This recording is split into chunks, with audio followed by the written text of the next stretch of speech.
नमस्कार दोस्तों, आप देख रहे हैं HW न्यूज और मेरा नाम है सोनू कनौजिया।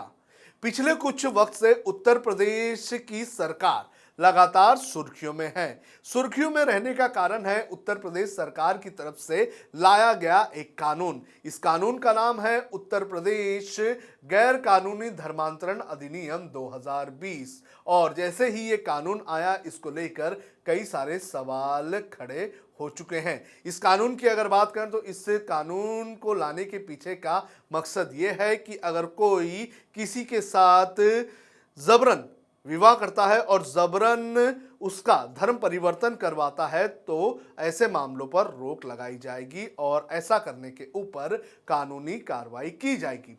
लेकिन जब ये कानून उत्तर प्रदेश सरकार की तरफ से लाया गया तो इस कानून के ऊपर कई सारे सवाल भी खड़े हुए, और जब सवाल खड़े हुए तो इलाहाबाद हाईकोर्ट में इस कानून के खिलाफ पिटीशंस भी फाइल की गई हैं। लेकिन जब इलाहाबाद हाईकोर्ट में इस कानून के खिलाफ पिटीशन फाइल की गई तो उत्तर प्रदेश सरकार ने सुप्रीम कोर्ट का दरवाजा खटखटा दिया और सुप्रीम कोर्ट से ये अपील की है कि जो याचिकाएं इलाहाबाद हाईकोर्ट के सामने दाखिल की गई हैं उन सभी याचिकाओं को सुप्रीम कोर्ट अपने पास ट्रांसफर करें और सुनवाई करें।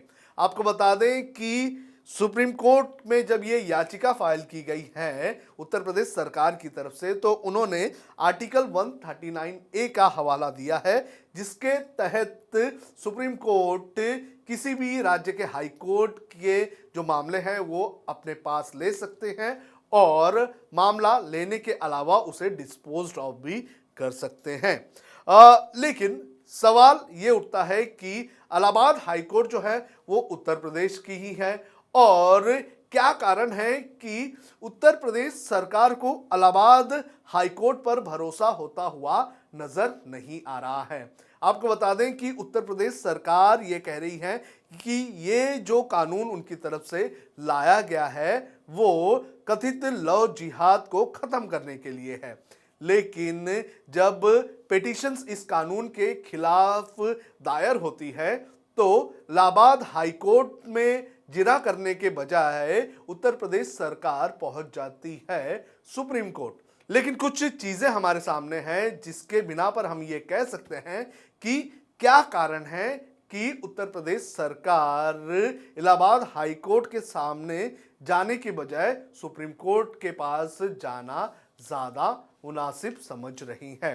दरअसल सबसे पहला कारण यह है कि उत्तर प्रदेश सरकार का ये जो कानून है और इलाहाबाद हाईकोर्ट के कुछ फैसले हैं, इन दोनों के बीच में कॉन्ट्रडिक्शन दिखाई दे रहा है। जहां एक तरफ इलाहाबाद हाईकोर्ट बालिगों के हित में फैसला सुना रहा है तो उत्तर प्रदेश सरकार के इस कानून पर कई लोगों की ये राय है कि ये कानून समाज को बांटने वाला कानून है।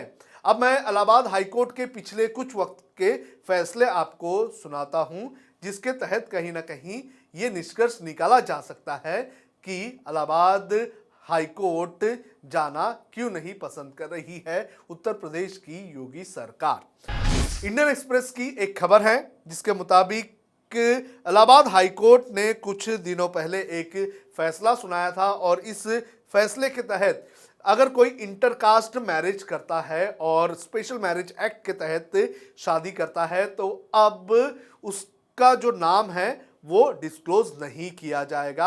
आपको बता दें कि पहले फोटो जो है वो लगाई जाती थी और 30 दिन बाद जो है शादी की डेट दी जाती थी। लेकिन इलाहाबाद हाईकोर्ट ने एक मामले की सुनवाई करते हुए कहा कि जो 30 दिन का नोटिस पीरियड है वो नहीं होगा और तस्वीर जो है जो नोटिस बोर्ड पे लगाई जाती थी वो भी नहीं लगाई जाएगी।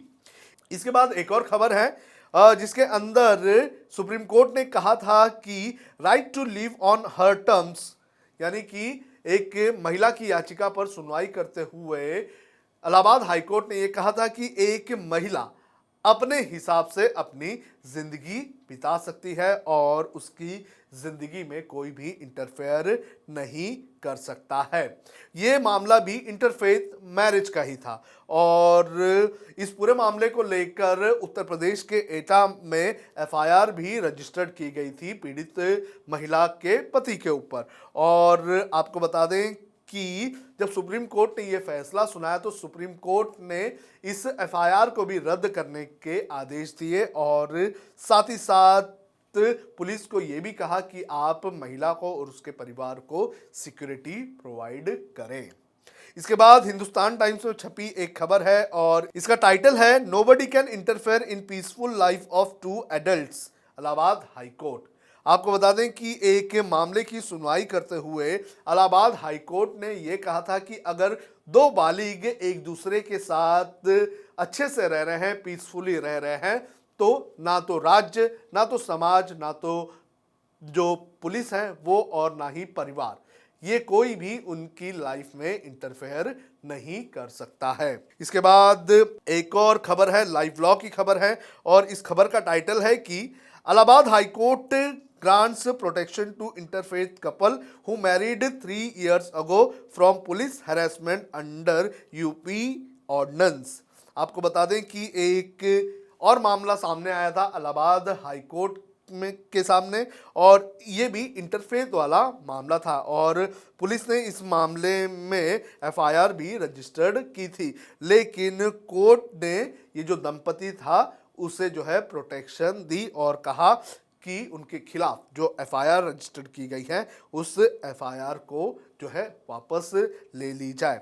आपको बता दें कि उत्तर प्रदेश में जब से ये कानून लाया गया है ऐसे कई सारे मामले हमें देखने मिल रहे हैं। तो कहीं ना कहीं आप देख सकते हैं कि जहां एक तरफ उत्तर प्रदेश सरकार का ये जो नया कानून है वो समाज को बांटने वाला दिख रहा है, तो वहीं दूसरी तरफ इलाहाबाद हाई कोर्ट के जो फैसले हैं ये एक आम आदमी की आज़ादी, एक आम आदमी के अधिकारों की बात करता हुआ नजर आ रहा है। अब हम बात करते हैं उत्तर प्रदेश के इस कानून की। उत्तर प्रदेश के इस कानून को जब उत्तर प्रदेश सरकार ने लाया तो उत्तर प्रदेश सरकार ने ये कहा है कि उन्होंने कुछ ऐसे मामले पाए हैं जहां पर लड़की के ऊपर प्रेशर करके उससे शादी किया गया और फिर उसका धर्म परिवर्तन किया गया। लेकिन जब हम इस पूरे मामले पर सेंटर गवर्नमेंट जो कि भारतीय जनता पार्टी और मोदी सरकार है उसके अगर स्टैंड की बात करते हैं तो उसका स्टैंड ये कहता है कि love jihad not defined under law, no case reported.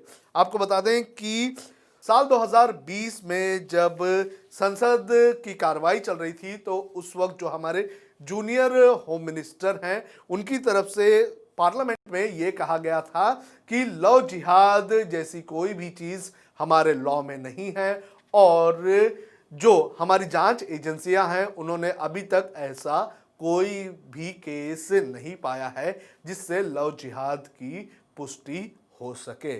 साथ ही साथ विमेन कमीशन की अगर बात करें तो विमेन कमीशन का भी ये कहना है कि उसने भी ऐसा कोई भी मामला नहीं पाया है। जब कानून लाया गया है तो कानून के ऊपर सवाल भी उठ रहे हैं और जब सवाल उठ रहे हैं तो कानून के खिलाफ कोर्ट में याचिकाएं भी दायर हो रही हैं और जब कोर्ट में याचिकाएं दायर हो रही हैं तो उत्तर प्रदेश सरकार सुप्रीम कोर्ट जा रही है और सुप्रीम कोर्ट से ये अपील कर रही हैं कि उनकी राज्य की जो हाई कोर्ट है उस हाई कोर्ट से मामला कोर्ट सुप्रीम कोर्ट अपने पास ले लें और मामले की सुनवाई करें। तो हमने आपको बताया कि किस तरह से इस वक्त एक कॉन्ट्रडिक्शन उत्तर प्रदेश सरकार और उत्तर प्रदेश की जो हाई कोर्ट है, जो इलाहाबाद हाई कोर्ट है, उसके बीच इस पूरे मामले को लेकर दिखता हुआ नजर आ रहा है। हम उम्मीद करेंगे कि सुप्रीम कोर्ट इस पूरे मामले को काफ़ी बारीकी से सुनेगी और एक सही निर्णय पर पहुंचेगी। जब हमने HW न्यूज नेटवर्क की नींव डाली थी तब हमने ये ठाना था कि न्यूज और इंफॉर्मेशन ये लोगों तक फ्री पहुंचनी चाहिए, मुफ्त पहुंचनी चाहिए और हम आज भी ये वचन पर कायम हैं। पर जैसे आपको मालूम है न्यूज चैनल चलाने के लिए पैसों की जरूरत है तो हमको सबको न्यूज फ्री पहुंचाने के लिए कुछ मेंबर्स और कुछ सपोर्टर्स की जरूरत है। जी हां, मेरी आप सबसे गुजारिश कि आप सब HW न्यूज हिंदी की मेंबरशिप को ग्रहण करें। ये सदस्यता स्वैच्छिक है, यानी कि आप अपनी मर्जी के मुताबिक इसे ग्रहण कर सकते हैं, क्योंकि अगर आप इसे ग्रहण नहीं भी करते तब भी आपको HW न्यूज हिंदी के तमाम कार्यक्रम मिलते रहेंगे। मगर अगर आप चाहते हैं कि आजाद न्यूज जो है वो मजबूत हो, अगर आप चाहते हैं कि वो न्यूज जो सत्ता से सवाल पूछती है वो मजबूत हो, तो जरूर बने HW न्यूज हिंदी के सदस्य। जो लोग हमारे 89 रुपए प्रति महीने वाले कार्यक्रम से जुड़ेंगे उनके लिए HW न्यूज का बैच विश मिलेगा। साथ ही साथ उन लोगों को हमारे एक्सक्लूसिव पोल्स में भी शामिल होने का मौका मिलेगा। इसके अलावा हमारा जो दूसरा मेंबरशिप कार्यक्रम है वो 199 रुपीस प्रति महीने का है, यानी कि 199 रुपए प्रति महीने। और इस प्रोग्राम में हमारे जो मेंबर्स हैं उन्हें 99 रुपए के प्रोग्राम वाले सभी चीजें तो मिलेंगी। इसके अलावा बिजनेस से जुड़ी हुई बातें भी हम करेंगे। हमारे एक्सपर्ट अखिलेश भार्गव से आप बिजनेस से जुड़े हुए अपने सवाल भी पूछ सकते हैं। हम उम्मीद करेंगे कि आप इस निष्पक्ष पत्रकारिता की राह में हमें पूरी तरह से योगदान देंगे। अब खबरें पाइए सबसे पहले हमारे मोबाइल न्यूज एप्लीकेशन पर। एंड्रॉइड या iOS प्लेटफॉर्म पर जाइए, HW न्यूज नेटवर्क को सर्च कीजिए, डाउनलोड कीजिए और अपनी सुविधानुसार भाषा का चयन कीजिए। खबरों की भीड़ में अपने काम की खबर पाते रहिए। अगर आपको हमारा ये वीडियो पसंद आया है तो आप इसे शेयर करें, फेसबुक पर हमारे पेज को लाइक करें, ट्विटर पर हमें फॉलो करें, यूट्यूब पर जरूर सब्सक्राइब करें ताकि आपको हमारे हर खबर की अपडेट मिलती रहे।